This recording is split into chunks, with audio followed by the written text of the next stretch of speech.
It's time for the 6 at 6 on KCMO Talk Radio. Number 1.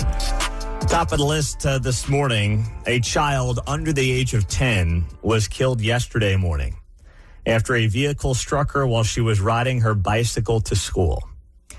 KCPD responded to Longview Road and Food Lane at about 7:19 on reports of a critical injury crash.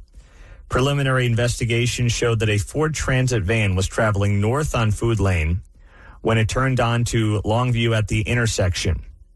A young girl was riding her bicycle in a marked crosswalk with a green signal. Police said the van hit the girl, causing her to fall. She was taken to a local hospital and later pronounced dead.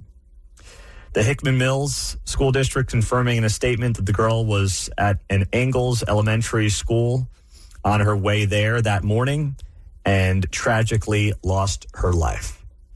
So that yesterday in Kansas City, and I saw local news reports as well that witnesses ran up to the girl, obviously called 911, and were praying with her, knowing full well it was not looking good. But that tragedy happening on the streets of Kansas City yesterday. Number 2. Next up in our 6 at 6 here on KCMO, Kansas City is hopeful that a temporary jail will open up before the World Cup. The city's one step closer to starting construction on a temporary jail that is supposed to be opened up in 7 months. Permanent city jail that will go up off of 40 Highway next to Jackson County's new facility won't be open until 2029. So what do? They got to figure out something before that World Cup next year. And they are hopeful that things are going to move forward because yesterday an ordinance passed out of committee. And then it will be discussed on Thursday, tomorrow, by the full 13 city council members. Tomorrow's meeting starts at 2 p.m.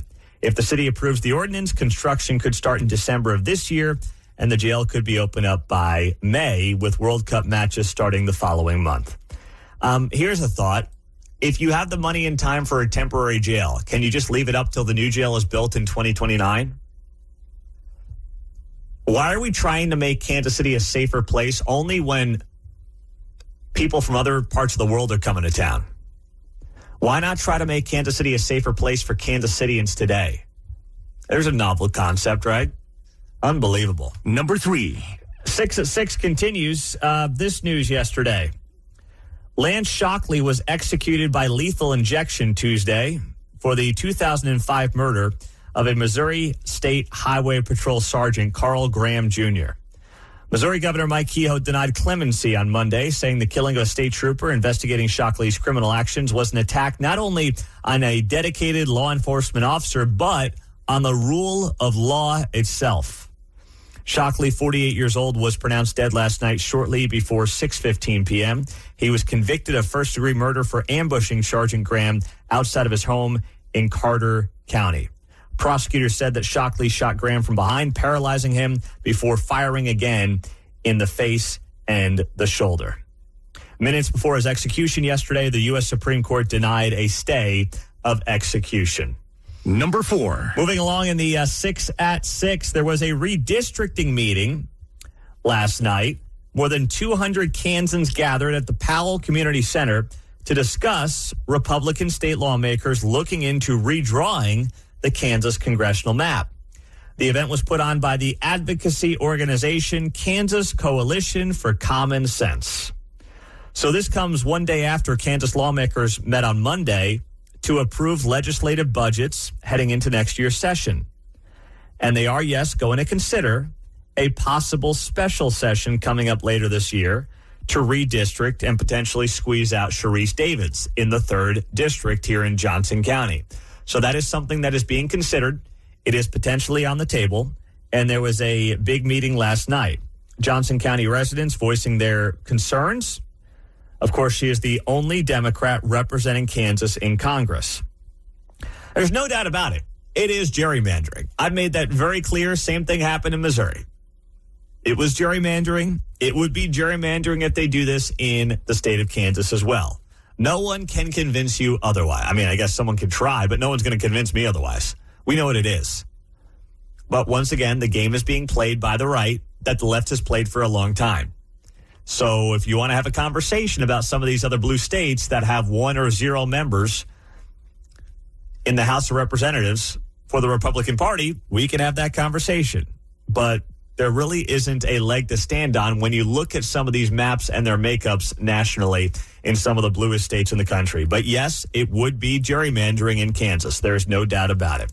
Let's keep it rolling here in the 6 at 6 this morning. Number 5. Charlie Kirk being awarded by the President of the United States last night the Presidential Medal of Freedom in a very powerful moment at the White House. He was assassinated in the prime of his life for boldly speaking the truth, for living his faith and relentlessly fighting for a better and stronger America. He loved this country.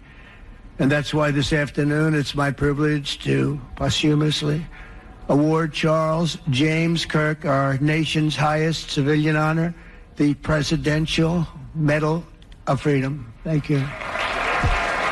That was President Trump yesterday, and we'll talk more about that this morning here on KCMO Talk Radio. But a great job by the president and his team in keeping Charlie Kirk's memory alive on what would have been Charlie's 32nd birthday. Unbelievable. And last up in our 6 at 6. Number 6. Been a heavy 6 at 6 with all this news locally and nationally. Major League Baseball playoffs. Dodgers beat the Brewers 5-1 last night. They lead the National League Championship Series 2-0. So the Dodgers jump out to an early lead in that series. 5-1 win last night, up 2-0 in the series. Tonight, you've got the ALCS. The Mariners also up 2-0 in that series. They're home tonight. Mark's got his Mariners hat on. How you feeling there, big man? I like it. Their best pitcher's going tonight. They've got their second best pitcher tomorrow night, so maybe we'll see a sweep. Whoa. Old George Kirby tonight. Yep.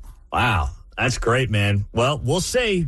Mark's got those Seattle ties, born in that Pacific Northwest. So if the Royals aren't in there, we'll let them root for the Mariners. There you go. There's your 6 at 6 on KCMO Talk Radio.